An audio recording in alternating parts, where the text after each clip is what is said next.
President Muhammadu Buhari says the federal government signed the Memorandum of Understanding with the World Bank and Switzerland to share the loot recovered from Abacha to poor Nigerians so as to lift them out of poverty.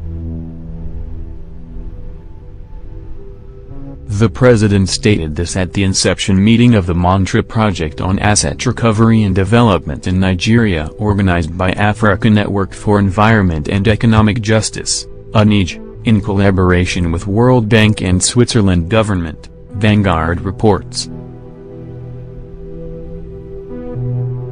We gathered that President Buhari, who was represented at the occasion by his Special Advisor on Justice Sector Reform, BAR, Julia Tibe-Kakunwagu, said the choice of investing the recovered loots in the Social Investment Program, SIP, as captured in them was taken to address the problem of extreme poverty and create social equality among Nigerians. The president expressed his administration's commitment to partnering with both local and internal partners to ensure transparency and accountability in the management of the recovered loots. He said, "We are determined to ensure all returned assets back to Nigeria are well utilized. When it is returned, we want Nigerians to know where this money is being invested in, and that is why we signed the Memorandum for Understanding on the management of the returned assets from Switzerland."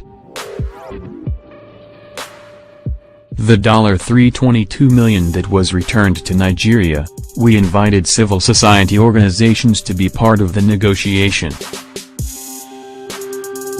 After the negotiation by Nigeria with World Bank and Switzerland, we signed that memorandum to make sure that everybody can monitor the use of the funds.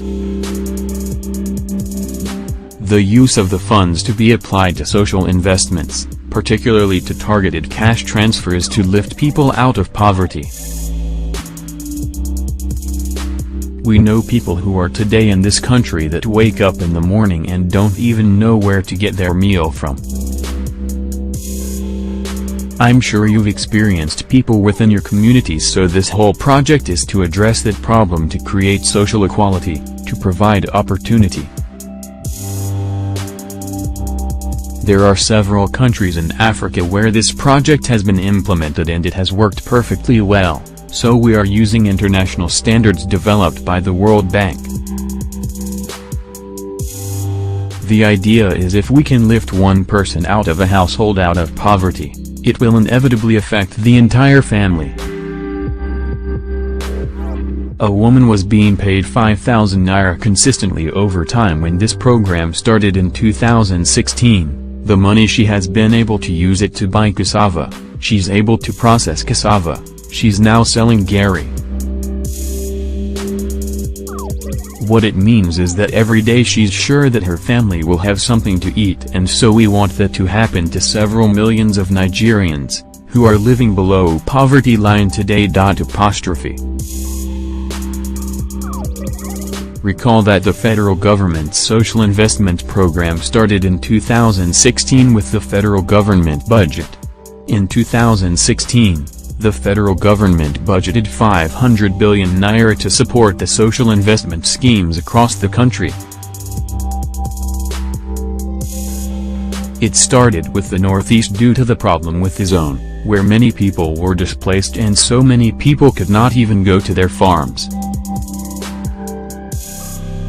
According to the AGF, all the 36 states of the Federation today have signed on to the social investment program.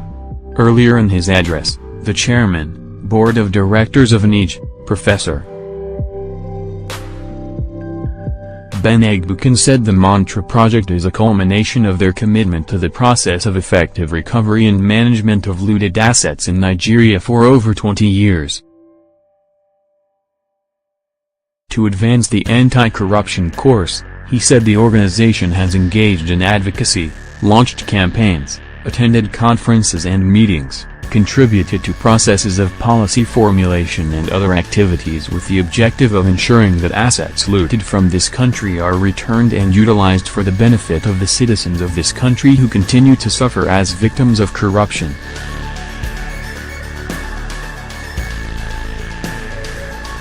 We previously reported that a labor leader, Issa Ermu, expressed his support for the federal government's decision to pay the $322 million Abacha cash transfer to poor homes, through conditional cash transfers, CCT.